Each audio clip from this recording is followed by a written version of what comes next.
This is a good example of a very standard English campaign chest of the second half of the 19th century, round about 1875 in date, I would say, and made of quite a nice quality mahogany. You've got quite a good grain to the top and quite a pleasant faded colour to it. Now let's have a quick look at campaign chests. This is a good example just to be able to talk through some of the attributes of an English campaign chest of this period. Now we've got good brass corners and straps to strengthen it. Nice flush campaign handles, which are probably the most common type of campaign handle that you would see. Nice and flush with a rectangular bail. This handle is a little bit different to most in that it's got quite a nice little cutout so that you can just stick your finger in and lift it up. So let's just see if we can have a bit of a closer look at that. So there you go, you can just see that little fingernail cutout there. It allows you just to get in very easily to lift up the bail and so open the drawer. As with the vast majority of English campaign chests at this period, it splits in half for ease of travel. So we can just lift that up and you can hopefully see that there's a little lug there and also one at the back and two more on the other side, and those just help locate it when it's set up so that the top doesn't move around to the bottom. Now, it's a common misconception with campaign chests that they should have handles to the side for carrying. And as you can see on this one, it doesn't. It's nice and plain.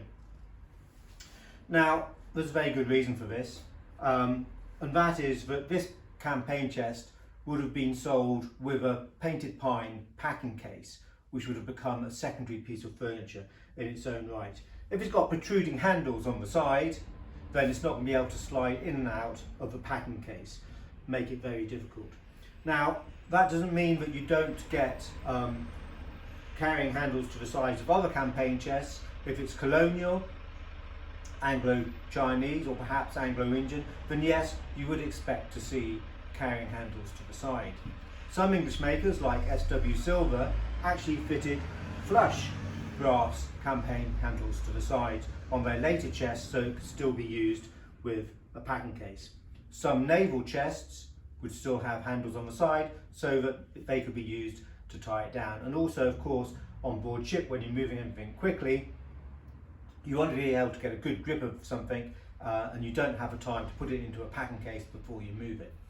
So we wouldn't expect to see any handles on most English campaign chests of this period. If we did, then we would certainly be looking closer to see if somebody had added them on later in the false impression that it should have had campaign handles, carrying handles, or would look better with it. So that's a little tip always to be aware of. Now, the chest has also got turned feet, and these are removable, again making it easier to slide in and out of the packing case.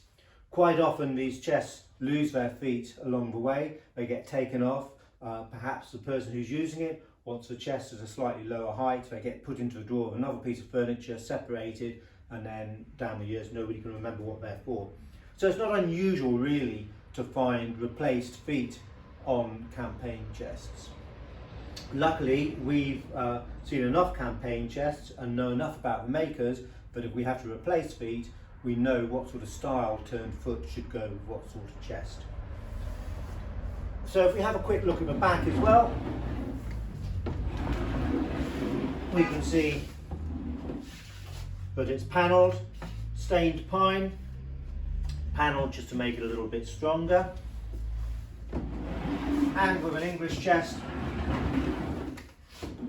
we would also expect to see either ash or oak drawers. And as we can see on this one, it's got quite nice ash linings to it.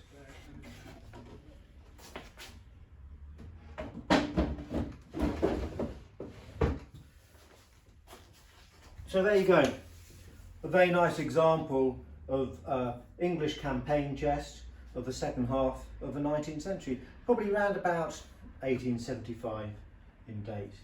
A very good example and still a very practical piece of furniture for use today.